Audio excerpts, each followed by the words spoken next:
Broiler finisher ಫೀಡ್ನ ಟಗರು ಮರಿ ಅಥವಾ ಹೋತ್ ಮರಿ ಕೊಬ್ಬಿಸುವಿಕೆ ಯೂಸ್ ಮಾಡ್ಬೋದಾ? ಇದು ಸೇಫಾ?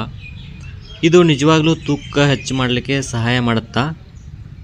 ಬ್ರಾಯ್ಲರ್ ಫಿನಿಶರ್ ಫೀಡ್ನ ಕೊಡೋದ್ರಿಂದ ಮರಿಗಳ ಹೊಟ್ಟೆ ಕೆಡೋದು ಅಥವಾ ಅಸಿಡೋಸಿಸ್ ಆಗುತ್ತಾ?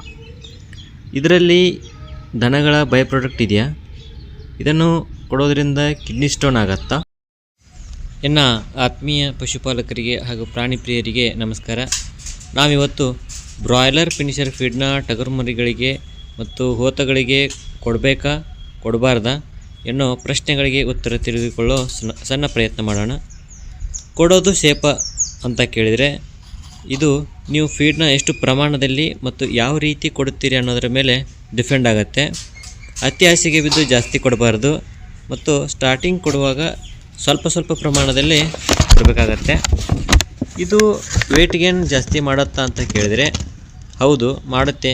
ಏಕೆಂದರೆ ಇದರಲ್ಲಿ ಪ್ರೋಟೀನ್ ಮತ್ತು ಎನರ್ಜಿ ಲೆವೆಲ್ ನಾರ್ಮಲ್ ಕುರಿಮರಿಗಳ ಫೀಡ್ಗಿಂತ ಜಾಸ್ತಿ ಇರುತ್ತೆ. ಇನ್ನು ಬ್ರಾಯ್ಲರ್ ಫೀಡ್ನ ಕೊಡೋದ್ರಿಂದ ಹೊಟ್ಟೆ ಕೆಡುತ್ತಾ ಅಂತ ಕೇಳಿದರೆ, ಹೌದು. ಏಕೆಂದರೆ ಪಚನಕ್ರಿಯೆಗೆ ಸಹಾಯ ಮಾಡೋ ಫೈಬರ್ ಅನ್ನೋ ಅಂಶ ಈ ಫೀಡ್ನಲ್ಲಿ ಕಡಿಮೆ ಇರೋದರಿಂದ ಹೊಟ್ಟೆ ಉಬ್ಬುವುದು, ಹೊಟ್ಟೆ ಕೆಡುವುದು ಕೆಲವು ಸಂದರ್ಭಗಳಲ್ಲಿ ಆಗುತ್ತೆ. ಬ್ರಾಯ್ಲರ್ಸ್ ಫೀಡ್ನಲ್ಲಿ ಎನಿಮಲ್ ಬೈ ಪ್ರಾಡಕ್ಟ್ಸ್ ಇದೆಯಾ ಅಂತ ಕೇಳಿದರೆ, ಹೌದು. ಬೋನ್ ಮಿಲ್, ಫಿಶ್ ಮಿಲ್ ಅಂತ ಎನಿಮಲ್ ಬೈ ಪ್ರಾಡಕ್ಟ್ನ ಬ್ರಾಯ್ಲರ್ ಫೀಡ್ನಲ್ಲಿ ಹಾಕಿರ್ತಾರೆ.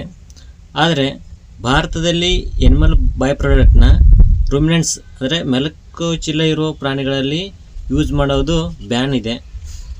ಇದನ್ನು ಕೊಡೋದ್ರಿಂದ ಕಿಡ್ನಿ ಸ್ಟೋನ್ ಆಗುತ್ತಾ ಅಂತ ಕೇಳಿದರೆ, ಕಿಡ್ನಿ ಸ್ಟೋನ್ ಆಗಲ್ಲ.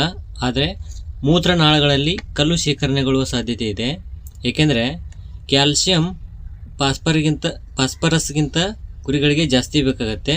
ಅಂದರೆ ಕ್ಯಾಲ್ಸಿಯಂ ಮತ್ತು ಫಾಸ್ಫರಸ್ ರೇಷಿಯೋ 2:1 ಇರಬೇಕಾಗತ್ತೆ.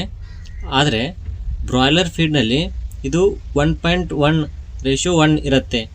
ಅಂದರೆ ಫಾಸ್ಫರಸ್ ಆಲ್ಮೋಸ್ಟ್ ಕ್ಯಾಲ್ಸಿಯಂ ಲೆವೆಲ್ಗಿರುತ್ತೆ. ಹಾಗಾಗಿ ನೀವು ಬ್ರಾಯ್ಲರ್ ಫೀಡ್ ಬಳಸಿದಾಗ ಅದ್ರ ಜೊತೆ ಸ್ವಲ್ಪ ಪ್ರಮಾಣದಲ್ಲಿ ಸುಣ್ಣ ಬಳಸುವುದು ಸೂಕ್ತ.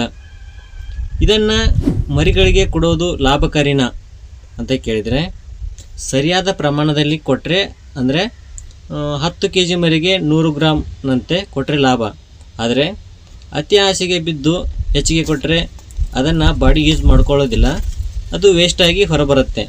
ಆದ್ದರಿಂದ ಹೆಚ್ಚಿಗೆ ಹಾಕೋದ್ರಿಂದ ಖರ್ಚು ಜಾಸ್ತಿ ಆಗುತ್ತೆ, ಲಾಭ ಹೆಚ್ಚು ಆಗೋದಿಲ್ಲ. ನಮ್ಮ ಈ ಮಾಹಿತಿ ಇಷ್ಟ ಆಗಿದ್ದಲ್ಲಿ ವಿಡಿಯೋನ ಲೈಕ್ ಮಾಡಿ, ಹಾಗೆ ನಿಮ್ಮ ರೈತ ಮಿತ್ರರಿಗೆ ಶೇರ್ ಮಾಡಿ, ಮತ್ತು ಹೆಚ್ಚಿನ ಮಾಹಿತಿಗಾಗಿ ನಮ್ಮ ಚಾನಲ್ನ ಸಬ್ಸ್ಕ್ರೈಬ್ ಮಾಡ್ಕೊಳ್ಳಿ.